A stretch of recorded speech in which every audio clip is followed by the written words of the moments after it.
Good afternoon. Welcome to the Pervasive Media Studio Lunchtime Talk. These are live every Friday at 1 p.m. here in the building and live online across Twitter, Facebook, and YouTube. So hopefully wherever you are, you're able to join us for an hour or so. My name is Martin O'Leary. I'm the studio's creative technologist. I'm a white man, long brown hair, a bit bald on top. I've got a beard, wearing blue jeans and a red wool jumper. These lunchtime talks are part of our Open Studio Friday offer. So every Friday we throw open the doors of the Pervasive Media Studio and offer you all the chance to spend some time in the space by hot desking alongside our residents and staff, to hear more from the people who are part of our community, or to find out more about some new projects made by people who are working on things that excite us. These talks cover everything from innovative research in the fields of creativity and technology, projects in progress, which are in need of feedbacks, questions, and curious minds. And as part of Open Studio Friday, we also offer you all the opportunity to come and hot desk with us in the space from 10 a.m. to 5 p.m. Now, is there anyone here who is new to the studio? It's your first time in the building? Well, welcome to all of you, you liar. Well, welcome to everyone who's new and to those of you online who are new. So for those of you who are joining us, I'm going to tell you a bit about the studio. Those of you who've heard this bit before, why not take a moment to share this talk on your social media? Go on, just hit that retweet, etc. We do this because it works. So what is the Pervasive Media Studio? We're a diverse and collaborative community exploring creativity and technology, everything from comedy to coding, product development to performance art. We're a partnership between Watershed, where we are right now, the University of Bristol, and the University of the West of England. We're a home for embryonic ideas, so research and development and the building of new companies. And we're a meeting place for the creative and commercial industries. We offer studio space, desks, meeting rooms, events, opportunities, all for free for our residents as part of our spirit of generosity and mutual exchange. We are also a space for people to take risks in their practice and make time for collaboration. Now, quick bit of housekeeping. Feel free to move around. Use the kitchen, get a cup of tea, get a glass of water, whatever. Please don't use the microwave, it messes with something. We have a quiet space just to the left of this space. If anyone needs to take a break at any point, you can just go in there. Fire exits are at either end of the studio. In the unlikely event that you hear a fire alarm, that is real. We are not expecting a drill during this talk, so please do make your way to the fire exits. The studio team will direct you. And accessible toilets and baby change are available in the corridor just there next to the kitchen. Captioned version of this talk will be available online after the talk is finished. If you're watching online right now and you want subtitles, you do have to go to the Facebook page rather than the Twitter or the YouTube. If you just search for Pervasive Media Studio, that'll show up. There'll be a Q&A at the end of the talk. The talk runs about 40 minutes or so. For those of you watching online, if you have to pop your questions into the YouTube chat or tweet at us on PM Studio UK. If you're in the building, you can just raise your hand. And now, before we start, next week's talk is by studio resident Joe Hill. He'll be talking about some work he's been doing about the place of young people in the creative industries and how the Pervasive Media Studio can become a more equitable and educational space for young people. You can get news on all of our future talks. There's a great lineup on the website. Head to our website, watershed.co.uk/studio, at PM Studio UK on Twitter, at Pervasive Media Studio on Instagram. You can subscribe to this YouTube channel if you're watching on YouTube. Otherwise, then the YouTube channel, or by subscribing to the newsletter, which is on the website, which I have already said. So now that's probably enough for me. I'm going to introduce our speaker for today. Today's lunchtime talk is by our very own Tony Bhajam and Helen Jaffa, who is joining us through the magic of technology.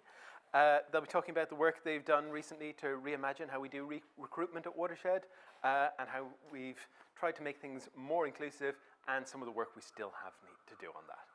Right now, we're going to hand over to Tony. Hello, everybody. I am definitely not nervous at all in the slightest, I promise. Hey, my name is Tony Bhajam, and I'm a producer here at Watershed, a part of the research team working on programs across the Pervasive Media Studio. I was supposed to be joined today by Helen Jaffa, operations manager for front of house departments at Watershed. Unfortunately, she cannot join us today. I say unfortunately, I'm really happy about it because it means that I get loads more time to talk about what I'm up to. Ha! Maybe don't tell her that I said that. For reference, I will be using slides today. They're mostly with quite light text on them, and I'll read through anything that's a little bit heavier than that. There are a couple of videos of a person speaking, but they'll be fairly self-explanatory as we go along as well. Right. Okay, So, let me set the scene for you, right? It's summer 2019. I have just left a job and I'm feeling a little bit burnt out. So I was taking some time over the summer to enjoy the sunshine and to regroup and work out what my next steps were. It was actually a really hot summer that year. It was really nice. That summer turned into autumn, and then autumn rolled into winter, and then Christmas time came around, and all of a sudden, job had started to dry up. Before I knew it, it was March 2020, and we all know how that turned out. Times got unprecedented. Friends, I was unemployed for nearly a year. It was fairly grim. However, I was applying for jobs. Some of them I was really, really excited for and really wanted. There are other ones that I really was not excited for at all. All of these things were of little consequence because I wasn't getting any of them anyway. I applied for jobs where I spent hours and hours writing CVs and covering letters and never ever heard from people ever again. I applied for jobs and got feedback like, and this is a genuine quote, I mean, everyone's capable of the job. We have to draw the line somewhere. I applied for jobs and got really inane questions like, where do you want to be in 5 years? I applied for other jobs and got even more inane questions like, tell me why you want this job. What a ridiculous question. Stick with me here. We're coming into something like April 2020, and I see a job, this job, at Watershed, and I'm absolutely elated by it. Watershed has been on my organisational crush for years, and I've had my eye on the Pervasive Media Studio for a very, very long time. I apply, and joy of joy, I get an interview. Yay! Friends, I love that you're here for this. Watershed did not get back to me with a yes or a no for a month and a half. Why is applying for jobs so utterly horrible? I'm being a bit mean to you here, sorry. This is Hillary, she was my line manager for a little while, everybody. I'm being really mean. When I started this job, the actual interview that I had is one of the most enjoyable interviews that I've ever sat in my life. One of the things that I got to talk about was an analogy for change that I have, which is that you need to, when you want to create change, sometimes it can help to start small. What I actually said in the interview was, if you want to kickstart a revolution, sometimes it helps to go in, compliment the curtains, and then set fire to them. Friends, I'm fast forwarding with you again. I'm in the house. I've talked about the pelmets, and I've talked about the curtain drawbacks, and I've got my lighter at the ready. A whole flipping month. Are you serious? I was not happy. There's got to be a better way to do this. Why can't applying for jobs be utterly joyful? Before I say anything else, and before I go any further, I need to start by stressing that any of the experiences and processes that I'm about to share with you today, they didn't start with me, and they definitely don't end with me either. Watershed's Inclusion Working Group have been exploring recruitment practices before I started, and they will definitely continue beyond me as well. I happened to be in the right place at the right time and had just enough of a chip on my shoulder to write the article about the piece of work afterwards. The group are working at looking at removing things like the need for special qualifications or the need for clearer language. They were looking at access needs and a whole bunch of other stuff before I turned up with really shaky metaphors about curtains and revolutions. The groundwork was laid by partnership with Sue Emmers, who's the Associate Artistic Director of the Young Vic. All of the work that we do builds on work that's already happened, and I find that really joyful in our work. Okay, fast forward again. We're in September 2020 now. I hope you're keeping up with my timeline, right? So we're in Watershed, and we are ready to recruit for a couple of new key roles in our research team. That's the team that I work in. I'm carrying around all this recruitment angst, but actually there's a lot more useful questions being asked in and around the Inclusion Working Group and from within the team more widely. Questions about how recruitment could be reimagined as something more accessible and something more human. I use the language of first thoughts to capture some of these tensions and early questions as they emerged from our work. I'd like to share 5 of them with you now. I'm about to do that thing where you read a massive block of text off a slide. I'm really sorry, I couldn't find a way around it. First thoughts. People have experiences which are not easily translated into application forms. How can we create comfortable spaces for them to share those experiences? People's existing professional and personal experiences might not seem readily applicable to this role at first glance. How can we help people help us to join the dots? There we go. Our work environment aims to support people to think carefully, to explore possibilities, and to build knowledge. How can our interview processes reflect the culture of our workplace? 2 more to go. Recruitment processes can feel cold and they can feel like they're lacking in compassion sometimes. How can we bring warmth and a human touch to this process? I'm going to use that language a lot, you'll hear it a lot today. We cannot expect to have greater diversity in the applicants that we have unless we change how we advertise our roles and how we go about building our short lists. I'm going to say shortcake then is what nearly came out of my mouth. What could that look like? Right. Okay, so the team then set about building a response. The team set about responding to those first thoughts with some new processes, new ideas, things that we'd heard, things that we'd seen elsewhere, things that we came up with as a team.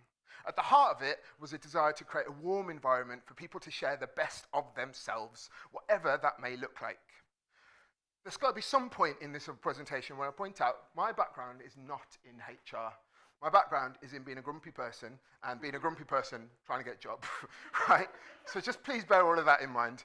The responses we're about to share with you are they're fallible processes. They are things which worked. Some of them didn't work. Some of them will work in future. Some of them won't. It's not an exhaustive list. There are other things that people can do. And we've changed our processes a little bit since then. But I'm reflecting on a very particular process that we built, which led to a whole bunch of other stuff off the back of it. So I'm going to read through some processes with you now. The first thing that we did was look at a new approach to the wording of our documents.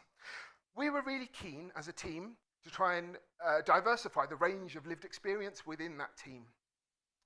I have a personal belief that you should say what you mean, and you should speak to the audiences that you're trying to speak to directly. Say it with your chest and they will hear you. For this reason, we approach the wording of the application pack honestly and with intent. The first paragraph reads as follows. Another block of text to follow, I'm afraid.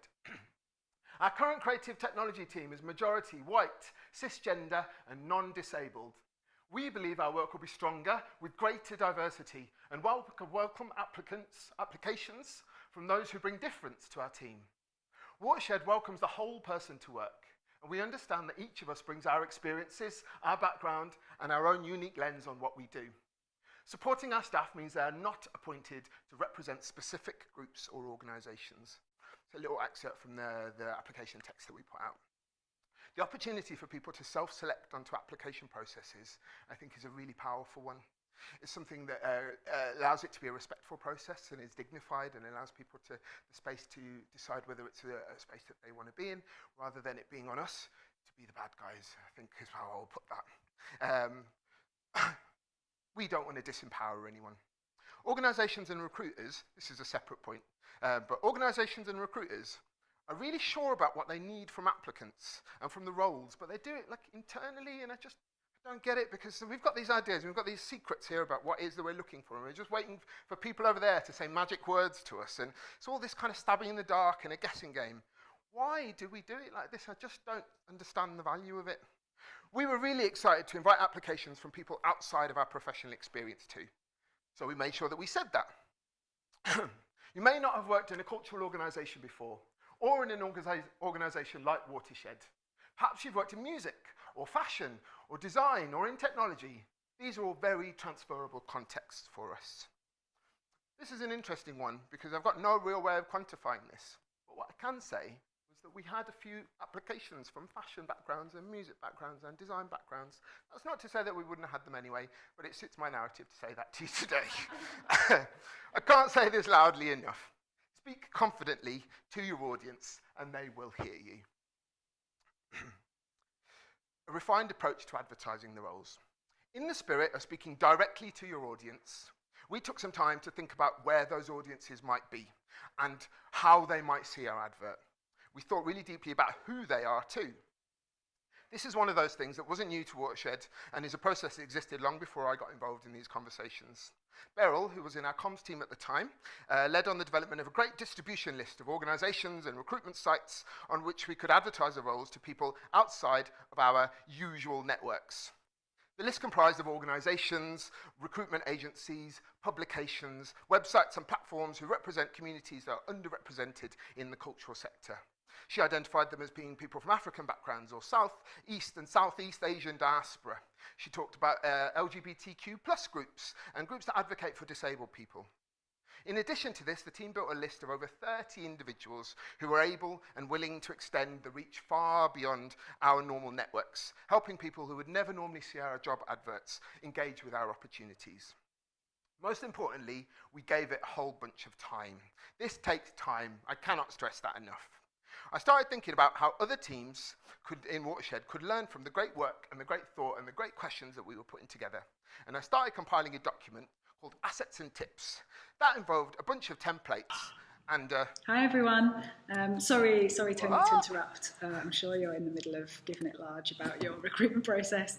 But I thought I just wanted to quickly drop in, just really quickly, I won't be long, and introduce myself. I'm Helen. I'm Operations Manager here at Watershed. And I've actually used the recruitment process that Tony's about to talk to you all about. And I sort of just wanted to give my side of the story. So just when we're talking about advertising, we use this recruitment process and Tony's Assets and Tips for a process that we went through in May 2021 last year, when we were recruiting for staff just after we opened after lockdown, and we needed quite a lot of staff for quite a lot of front-facing roles. And we thought great, we can apply Tony's research and his suggested recruitment process to this process to make it a bit more human and make it more inclusive. That was the aim. What we hadn't realised really was that that process is really well geared around creative roles, full-time roles, and we were recruiting for lots of part-time, front-facing, essentially hospitality roles in an arts venue. So when Tony said, when do you want to get the advert out? We said, 3 weeks ago, please. When he said, what do you want the closing date to be? We were like, now, 10 minutes ago. We've got no time. We had no capacity. We normally have about 100, 150 applications. So if we were going to add an extra layer into our recruitment process, which this sort of process required, we would not have the time to look through application forms at all. So we were a bit like, is this going to work? It feels a bit square peg round hole. So yeah, just wanted to sort of drop in and just bring you back down to earth a little bit, Tony. But to be fair, what we did do is work together at this stage of the process, so the very early stages. We scrapped application forms, we didn't need them, and instead what we did was use an expression of interest, we called it. So it was just a free-form text box that people could type in on the website and say why they wanted to work at Watershed in this particular role, and how they fit the essential criteria. So that's all we needed to know. We didn't have time to trawl through everyone's GCSEs or where they went to school, so that was actually a really good workaround.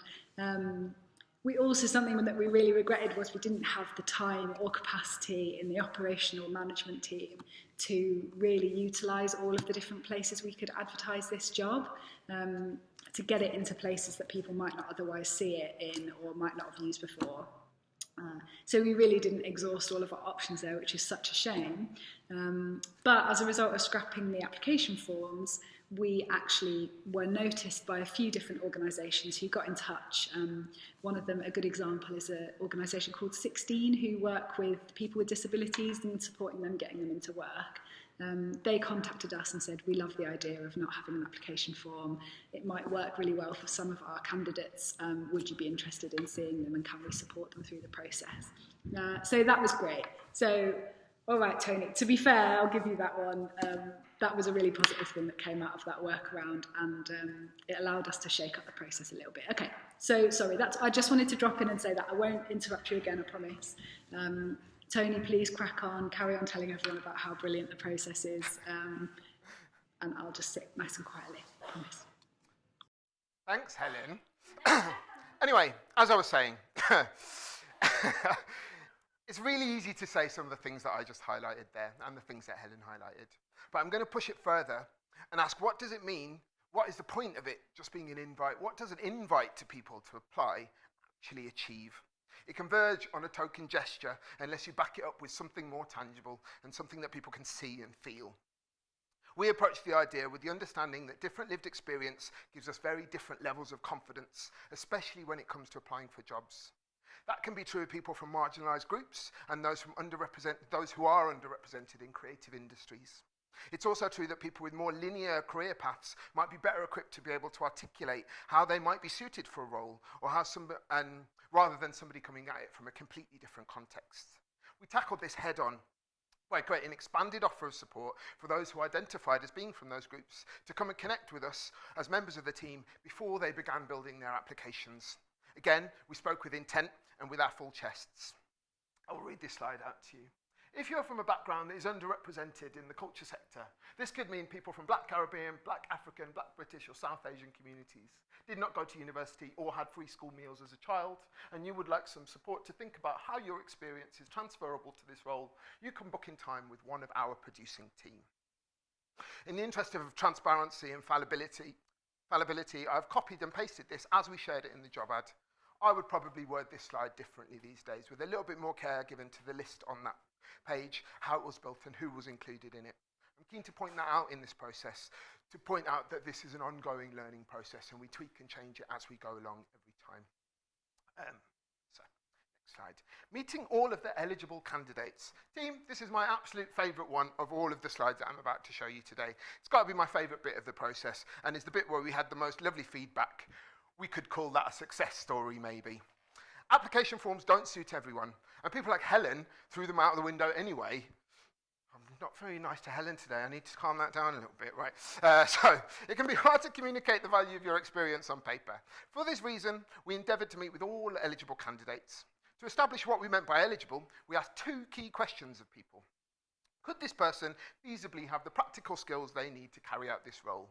And secondly, does this person have a reasonable understanding of the subject matter for this role? We erred on the side of generosity and tried to be as open-minded as we possibly could.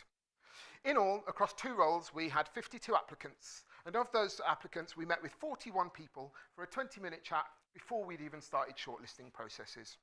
In advance, we asked people to prepare to speak to us for 5 minutes about something that they were proud of, an opportunity for people to show us the best of themselves. And 2 team members in the chat kept their questions to clarifying questions only. Strictly no interview questions. It's not as easy as it sounds. This was such an absolutely nice way to... Tony, I'm so sorry. Are you talking about long listing? I just need...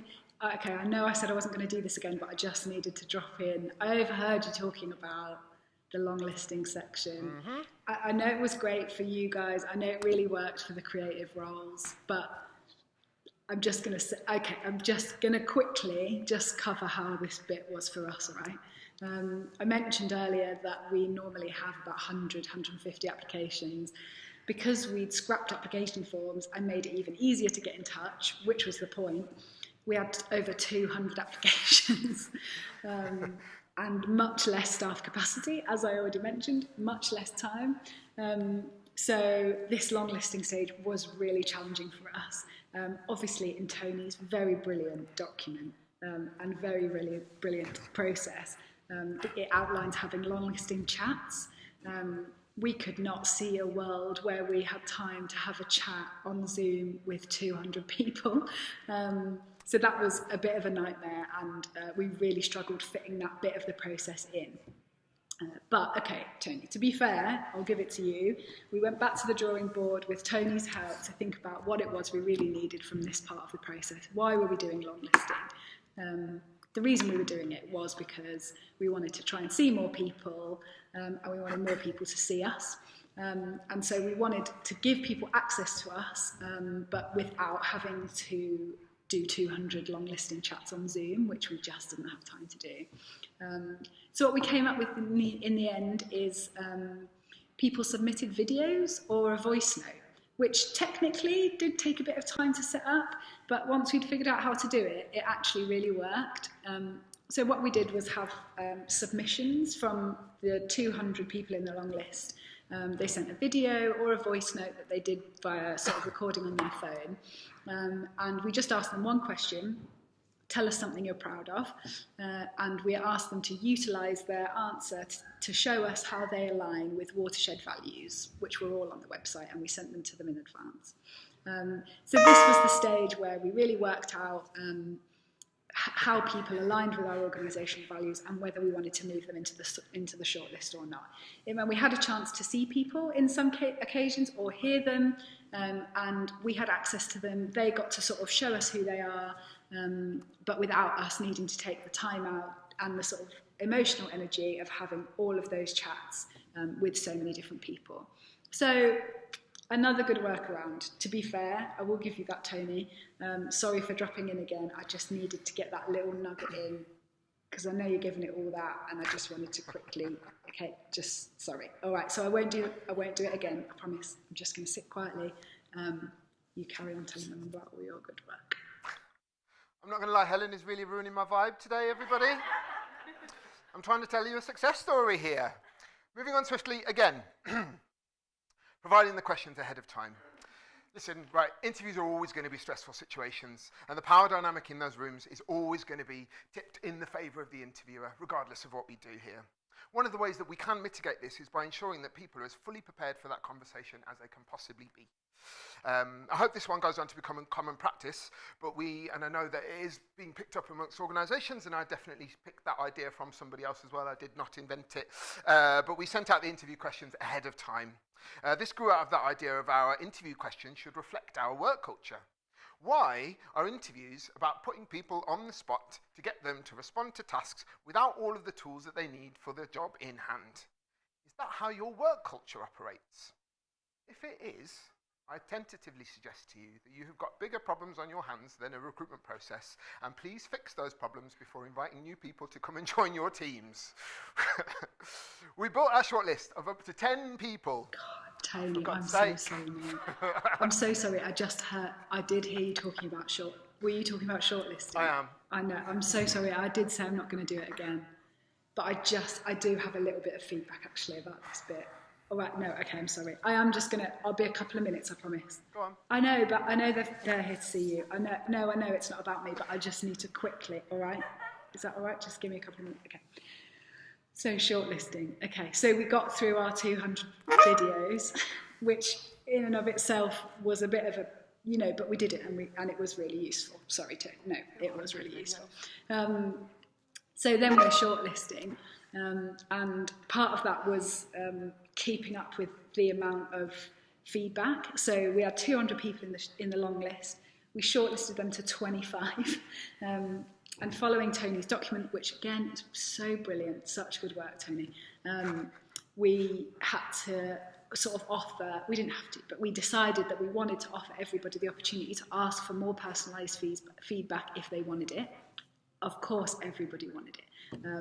And we just couldn't keep up. We had email after email after email asking for specific feedback, personalised feedback from their video or their voice note and why they didn't get further. That was some real learning for us in the process, that we know as operational management we just don't have time to offer that level of feedback to that amount of people. We totally understand the value of it, but we overpromised. That's something that we worked out from going through this process, and we just didn't manage to get back to everyone, which sends a message in itself. It's not an inclusive way to be, and we realised that, and that's something that we really regret about that process, is that we invited 200 people in and we weren't able to carry them all the way through to the end of the process, which is something that we really regret. So that's just a reflection from our part, and that's just due to the sort of levels of applications that we had. So that's some learning for us. We won't overpromise in the future. But what we did end up with is a short list of 25 people who were really brilliant, and we did one-to-one interviews with them in pairs, and in each pair we each made sure, like we did through the whole process, that we were calling out each other's bias, recognising where our own biases are. A good example is, although I know I don't have as strong an accent as Tony, I'm also from Birmingham, and I recognise that anybody that was anything to do with the Midlands, had been there on holiday, been on a bloody canal boat, knew anybody from the Midlands, listened to Ozzy Osbourne, anything, I put them first in any process. So I told my colleague that, who we were doing the work with, and they would call me out anytime I thought or mentioned anybody from the Midlands, which is a good thing. But it's maybe how I've ended up here with you, working so closely with you, Tony. But that's by the by. So we called out each other's unconscious bias, which was really useful through that process. And we had 25 in the shortlist, and we moved them down to 12. Now, maybe that's another problem for another time, but we ended up having 12 really successful candidates who could all do the job equally, but only 5 positions. But anyway, I've already taken up all of my time have? and a bit extra. Sorry, Tony. I'm sorry. I'm going to let you go back to chatting about it all and all your brilliant work. And I promise I won't drop in again. Do you believe her, folks? That's the question. No. It's like a pantomime. I love it. Right. Okay. So, hey, so I've got to take a moment to thank Helen for her honesty around this. I think I mentioned earlier that this is a learning process and that sometimes we learn as we go and we get things wrong. That reflection is a really great example of that, and we've learned from it, and new processes have been built to make sure that things like that don't happen where we're letting people down. The reason that Helen talks about feedback there is because of the last response that I want to talk to you about in terms of the first thoughts. Providing feedback, funnily enough. We had some lovely feedback on the process, not from Helen. Some of the nicest feedback we got was in relation to the fact that we provided feedback, even if it was just a couple of sentences. After creating a really personable and human approach to advertising and the format of the interviews, it only felt natural to follow up with a human approach to letting people know that their applications have been unsuccessful. This takes loads of time and resources. I cannot put it in capital letters enough. Meeting all of the candidates, providing loads of feedback, offering wraparound support takes time and resource. If you want to do it right, and if you want to make sure that you're getting the kind of the good work out of it, you've got to try and make time for that commitment. Sorry, I can't say anything more than that about it. But it is worth it. I know. I'm here again. I'm sorry. Okay, I promise this is the last time. I promise. I know it's nearly finished. I know. Okay, but I'm just going to quickly now, because I can hear you wrapping up, and I know you're going to leave it on a positive note. What a brilliant job you've done. And I agree, you are brilliant. But I just want to. Okay, can I just wrap up my side of the story, please? Yes. Thanks. Okay, so as I mentioned earlier, we had 25 shortlists. We moved them down to 12 and had 12 successful people. All of them could equally do the job as brilliantly as the others, but we only had 5 spaces. So with Tony's, and I'll give you this to be fair, Tony, his brilliant outside of the box thinking and the rest of the team, we all got together and thought about how can we utilise this, because we were all absolutely shattered after doing this recruitment process. It was so valuable, but so time consuming. And we all work in operational roles, we do shifts, we're working on the floor, we're working front facing. So it was a lot to do on top of our normal work. So we were all pretty spent. And so we were thinking, how can we utilise this process? We've got these 12 brilliant people. We don't just want to say goodbye to them because we've taken them through this 6-week, 8-week long process. What are we going to do? Anyway, we came up with the idea of having a recruitment pool. So what we did was we offered the positions to the first 5 people, and we contacted the rest and asked if they'd be interested to stay in a recruitment pool. And what that meant was I'd stay in touch with them every couple of months, emailing them, seeing what they're up to, and knowing that they've sort of had the seal of approval from us. So if there were any other jobs that came up in the meantime, in any front-facing or operational roles, or in any jobs, to be honest, depending on what the skills were that were required, they would be fast-tracked through the process and either go straight to interview stage or straight to just having a chat about whether they could start. This actually worked really, really well for the operational side of the building. That's because generally the type of people that apply are people that do flexible jobs anyway, so they might be freelance or whatever, and that means that, you know, in 3 months, 6 months, they might still be available for the type of work that you're offering. It's not like, oh, sorry, I've got a full-time job now, so I'm not interested anymore. Generally, they're sort of flexible people that are still interested even a bit further down the line. What this also meant, which I think is the key for me, was that we didn't need to do this huge recruitment process again for a really long time. So that was May 2021. It's now February 2022, and we haven't had to do that again, because that huge recruitment drive that took a lot of time and energy at the time gave us a recruitment pool of people that we've been able to dip into, and we have done in the last 6 months. So, sorry, 6 to 8 months. So we have pulled people from that recruitment pool probably about 3 times in the last few months, given them jobs elsewhere, fast-track them to a job. We just had a few hours going in the front of house department, and there was a person in the pool who was up for it. We'd already recruited them, essentially. We'd already gone through all the process, so we didn't need to do that again. We could just get them in, have a trial shift, see how they liked it, and then recruit them. So it actually meant that we didn't need to do 5 lots of short, stressful recruitments. We just did one chunky one that required a lot of energy, but it's sort of seen us through for almost a year, which has been so beneficial, and now on reflection, really, really worked for us. So the recruitment pool takes a bit of administrating and a bit of sort of keeping in contact with a few different people, but I just needed to be transparent about what we had on offer, and then as soon as we had anything, I could email all of them and say, have you seen this vacancy? Is anyone interested? Give me a shout. And it's a much more personable, inclusive and human way of doing things. So I hate to admit this. I know after all I've been going on for the last few minutes, but what Tony was trying to do with this piece of work, with a few tweaks and a bit of working in a bit of a different way with us, I think we really achieved it. And we certainly achieved the most human recruitment process that I've ever done since starting here at Watershed nearly 8 years ago. So, sorry, Tony, I know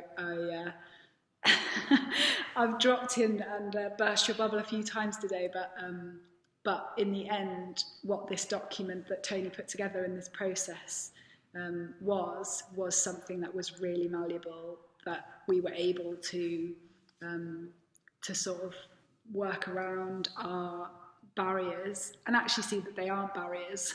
We're just tired. But that's okay, because if you've got someone like Tony supporting the work that you're doing and thinking about creative solutions, you'll get there. We had loads of feedback for the first time ever about how inclusive the recruitment process felt for candidates, and I feel really proud of it. So sorry I've given you a hard time, Tony, but it was a great success for us too. Sorry I couldn't be there today, everyone, in real life. After all of this, I would have really loved to have been able to stand in front of you, but I know Tony's doing a good job of holding the floor, and thanks for listening to my side of the story. Thanks, Helen. I think there's a chance Helen might be in the YouTube chat, so if anybody is hanging around in there and they want to say hello to her, she is available to chat to her. Before I say anything else, I really want to stress that Helen's been really overly nice to me there, right? So I want to take a moment to centre the work again of the Inclusion Working Group headed up by Louise Gardner in this space. I mentioned the input also of Sue Emmers before I started working here. I also want to give thanks to Claire Eddington, CEO, for all of her thoughts on the process, and I work very closely with Joe Lansdowne, executive producer of the PM Studios, who we worked very closely together on that particular selection process that I've described today.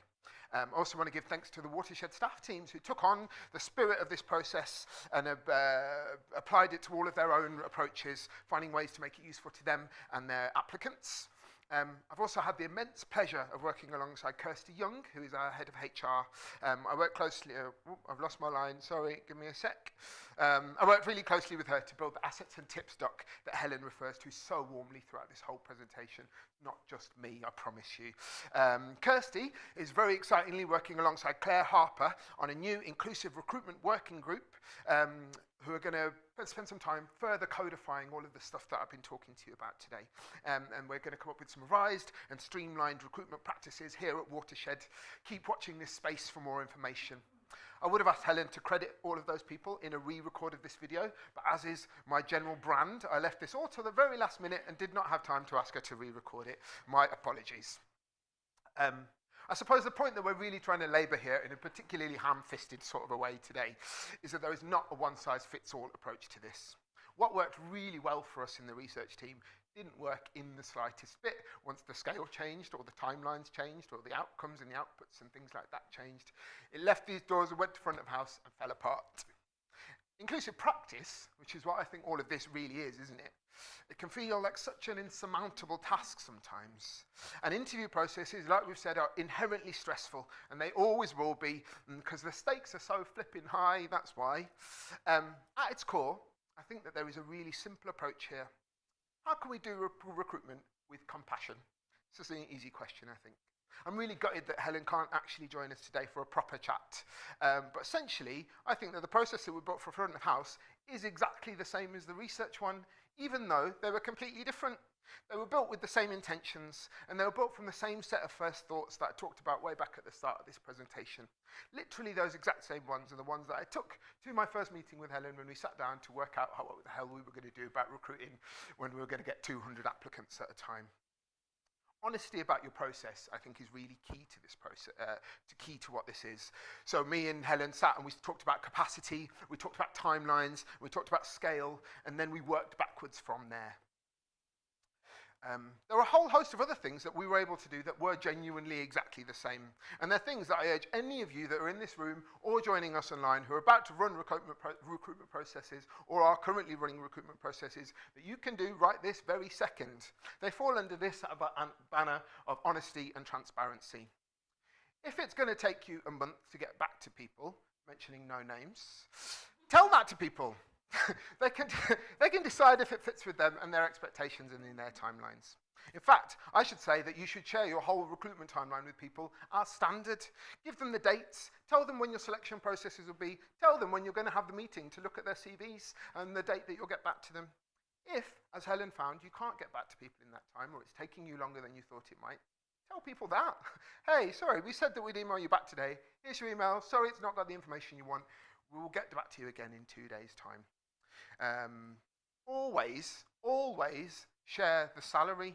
If you think that your salary is competitive, be in the competition and tell people what the salary is. Share your scoring matrices with people. Tell applicants exactly who will be on your panel. Offer them bios if you can. I haven't touched on diversity and representation on panels today because I really hope that at this point it's standard and part of your practice. Think about the questions that you're asking. Do they give applicants the ability to show you the best of themselves? Or do they just stroke your ego? How do they speak to your scoring criteria? Provide accessible versions of documents. I personally find it quite useful to share with applicants an idea of how many people applied and how many people got shortlisted and how many people went through to interview. I know some of the team don't agree with that. I'd be interested to hear anybody's thoughts on it. These things, I think, are the bare minimum. They don't take time, and they don't take energy, and they don't take any resource. They don't depend on scale, like some of the things that Helen spoke about today. It just needs a little bit of thoughtfulness. Recently, I've been reflecting a lot on the idea of inclusion touchpoints, or touchpoints for inclusive practice. That is the very few tangible opportunities we get to demonstrate our commitment to inclusive practice and the people that engage with our work. Recruitment and selection processes are major touch points for any organisation and any engagement project that we're part of. Having someone like me come and tell you to use a process that won't work for you is useless to everybody involved. It leaves everybody feeling deflated and flat.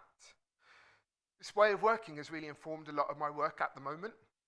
And that is, I'm thinking a lot about how we encourage people and organisations to be honest and transparent with themselves about what capacity they have to create change, and then cross that question with where they have the power to generate that change. X marks the spot. Go and dig for gold. I find it a really empowering way to work, and it stops us pouring our own energies into things which won't have the outcomes that we want. And I hope that this approach is really useful to you too. I've done a whole bunch of talking now. I feel like I've been going on for like a week, so I'm definitely going to stop. But there is one final thing that I really want to say to you. Recruitment is not the end of this process. It is completely 110% the start of it. Getting people through the door, is not job done. It's the start of a much bigger question around how you can make people feel like they're belonging in a space. It's a thing for a future talk, I think. I want to give a huge thanks to Helen Jaffa for being game for making a really silly PowerPoint-based bit of theatre with me today. Next time, let's do it in person. Thank you for listening. Has anybody got any thoughts or comments or questions?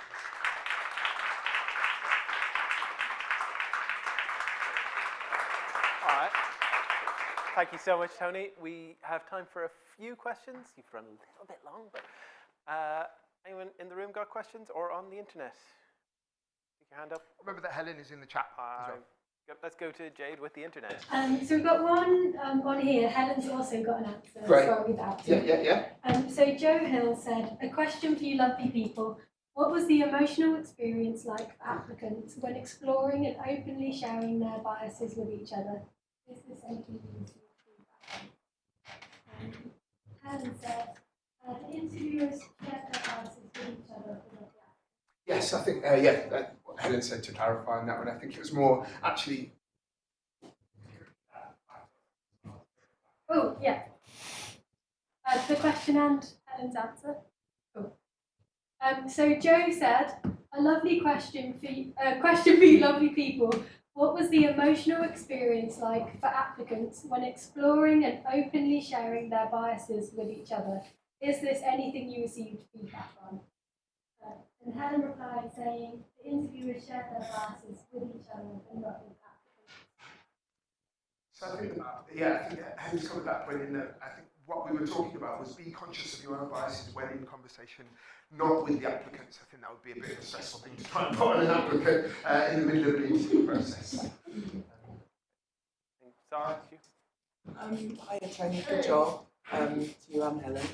I guess I just wanted to ask a question that I guess is more about your experience as an individual.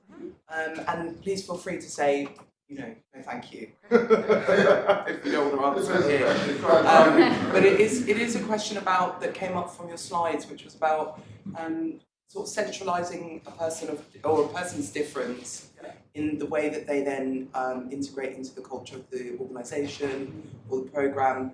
And I feel as though just in some of the phrasing of your interactions with Helen, there was this notion of, I have to give it to you, Tony. I have to give it, and talking about it in terms of your responsibility when inclusion is a shared responsibility. And certainly it's the cultural organisations, especially one like Watershed, inherent value. So I guess my question is something along the lines of, how comfortable are you with that? Did you pick up on that? And like, how do you deal with that, like for other staff that you're recruiting going forward? Thanks, Sarah. That's a really lovely question. Thank you very much. I mean, for the purposes of today, we hammed it up a fair bit, and that was kind of the gist of what we were going for with it. That's why I've tried to all the way through talk about the fact that this isn't just me, and it was definitely a group effort. I did come in with some angry thoughts about recruitment, and I was very open and vocal about them, but actually the team were very receptive to them. It's not really within my job role to be working on recruitment in the way that I did, but the team gave me the space and the time to be able to reflect on those processes and learn from my experiences, so I found that really empowering personally. When that piece of work came up with Helen, we were really struggling, so we were in the middle of trying to come back into opening up. There were problems in recruiting in the kind of the front of house roles that we've got across the country. There was a shortage of people applying for those kinds of jobs, and we had a lot of recruitment to try and do. We didn't really know the edge. For a little while, we were trying to recruit without knowing if the building would be open. So we were getting people to apply for jobs that we didn't really know existed. It was a difficult space to be in, and we definitely tackled it together. So I think maybe it's just in the translation of the talk today that it's that kind of one-way relationship. It definitely didn't work like that in person. But I appreciate the thought. I assumed it definitely was not that bad. I more just wanted to hear from you about how it makes you feel. That was really helpful. Thank you. do we have any more questions? Anybody? Hillary? Because it feels like there's also like things get moved into the world of HR after a while, and those processes exist elsewhere in an organisation, whether it's small or big. So how much was this integrated with that, or how much there's no real answer, like how much going forward do you think those processes work together, rather, because it feels like you've got recruitment over here and HR and the official stuff over here. Absolutely, and that's why I bring up Kirsty's name as part of this work, is because that's also why I mentioned I don't work in HR. I think it's really important to say that, because there's a whole bunch of stuff there that I don't know about in terms of legislation and legality and things like that, which is not a space that my head is in. I come at it from a very emotional point. I hope that came across in the talk that we were giving then. But me and Kirsty we met last week to talk about kind of the start of that assets and tips document. Just to give you an idea of what that document was, I put in copies of the rejection letters that we sent out, and our invite offers, and how I set up a Calendly so that people could book on and things like that. It was those kinds of really tangible assets. But as I was building that, I was like, I should tell Kirsty that I'm doing this. So we went and spoke to her about it, and she was really receptive to it. And she actually has taken the document on and is working with Claire Harper now to kind of flesh out the rest of that doc. but has invited me into those chats. So we're very much looking to not work in silo on it, and HR department at Watershed is really excited for it, and I'm really excited for it too. I think we can stand to learn a lot from each other in that sort of a space. I'm afforded the nice opportunity to be able to do all of the exciting bit without having to really think about how it works in the boring bullet points and paper bit. So it's kind of nice to bring those two things together, I think. Has the demographic of people that apply for jobs changed? I can tell you anecdotally, yes. I can't tell you for certain. Oh, Sorry. If the demographic of the people that are applying has changed. Okay. So it wasn't, we didn't capture that data specifically. We do a staff survey within the Watershed, which is an annual survey of the staff teams to understand things like demographics and who people are. Also started asking a lot of questions about belonging as well. I'm setting up the next talk. I'm going to get Layla to come in, by the way. That's what that was. It's a trailer, like at the end of a Marvel. Yeah, so hopefully that kind of stuff will come through, but it will take a couple of years worth of surveys, I think, for us to be able to really see that change. But anecdotally, yes. Zara has one more. Hey, I've already asked a question. I'll ask it this time. Yeah, I was just kind of with this process being about front-facing, front of house jobs. What sort of things might the organisation have learned that they will take forward with back office? If that's a word, if that's a term, or kind of what? Absolutely. So, I mean, the process that we built was for within the research team, and I know we're a bit of a complicated organisation, but I suppose we could probably be cast as back office, like people with kind of specialist sets of skills and kind of in working in much smaller spaces was what that the first set of considerations and thoughts, that's where they came from. I think when you're working on smaller scale, you do hopefully have a little bit more scope and space to offer that time and resource to the processes that you're building and don't have to work in that kind of bigger collective sort of a way. So absolutely, you've got hopefully the space then to think about things like your application questions and how you're forming your interviews and things like that without those kinds of having to work within those awkward parameters that they are within front of house. Does that answer your question? I think so. Yeah. I was just going to add to that. I work alongside Tony in another project team, and we've actually used his original kind of plan. So we've not kind of gone Helen's way. We've stuck to a lot of the recommendations there. So that is back office people that are commissioning, managing, and it's resulted in a really much more diverse team than we used to have before. So it's been very positive. Absolutely. Wonderful.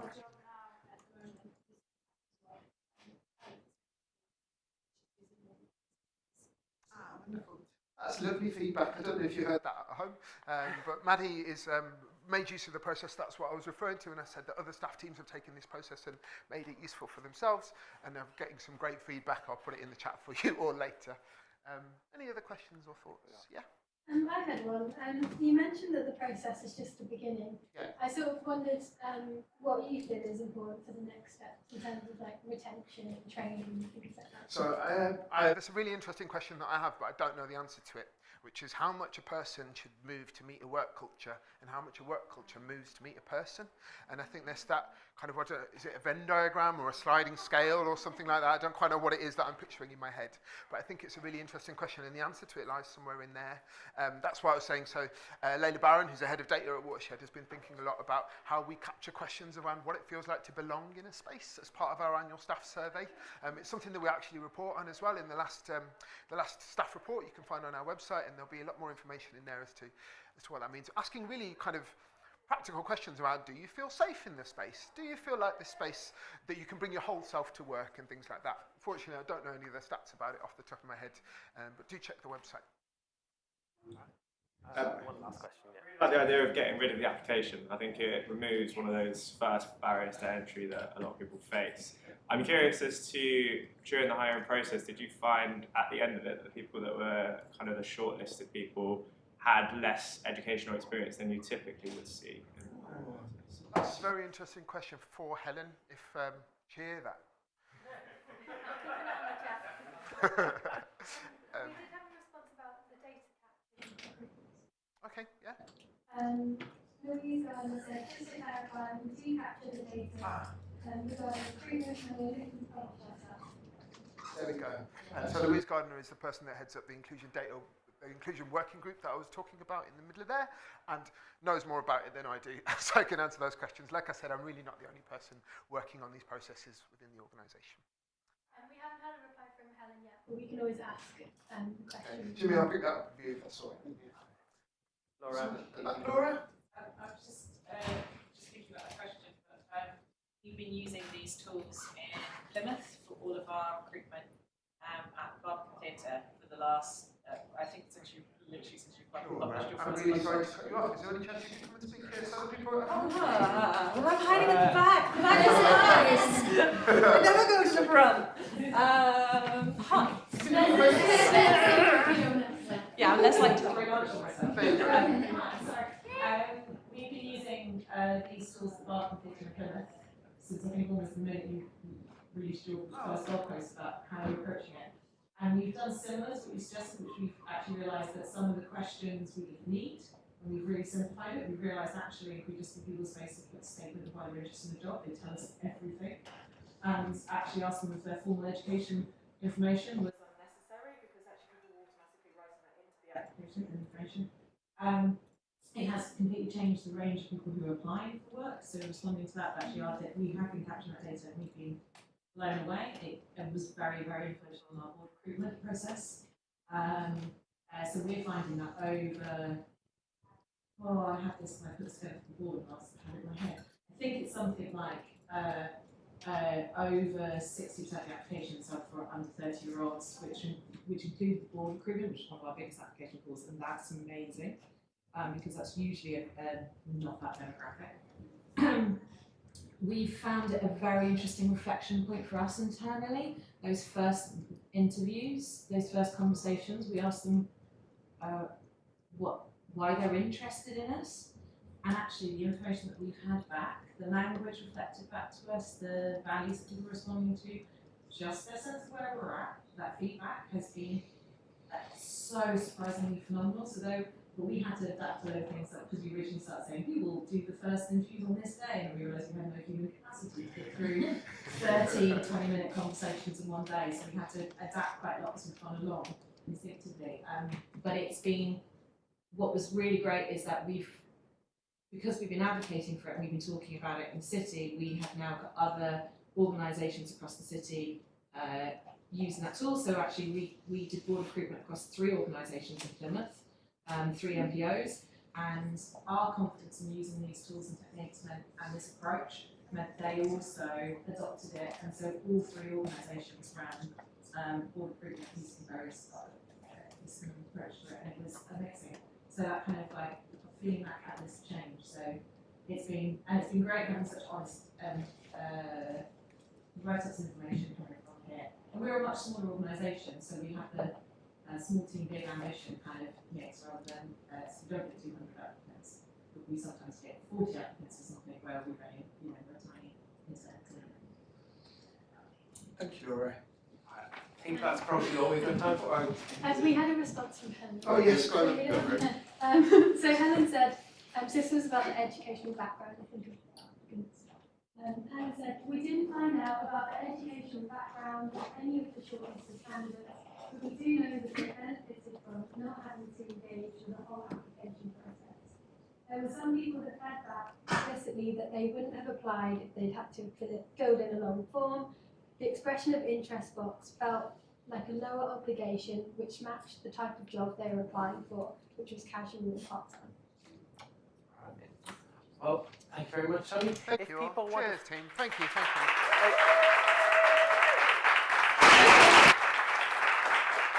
And Tony, if people want to find out more, is there somewhere they can look and read something maybe? They can come here and find me here, because today is open office on a Friday. I got the name of that wrong. And you can also come around.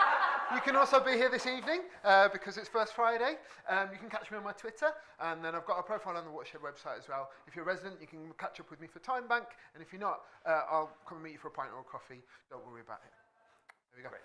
Great stuff. Before you all go, please don't forget, next week's talk is by studio resident Joe Hill, who is in the YouTube chat.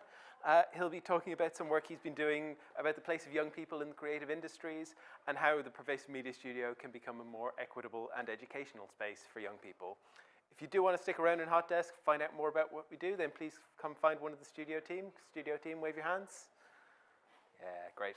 And we'll be happy to help. If you're watching online, you want to find out more, drop us a line at studio@watershed.co.uk. Any questions, we'll be happy to answer them. Or Jade or Luke will. I'm not going to look at them. Also, today is the first Friday of the month, which means we're opening up the studio both physically and digitally for a little bit of socializing, a little bit of networking. I'm going to have a beer. Beers are not obligatory. And demos of some work by residents Tim Kinberg and Ellie Chadwick. You can either join us here in person from 5 p.m. or online through our hybrid networking platform, which is more fun than it sounds. Details on that are all on the website. Thank you all for being here today, and we'll see you here again, same time, same place next week.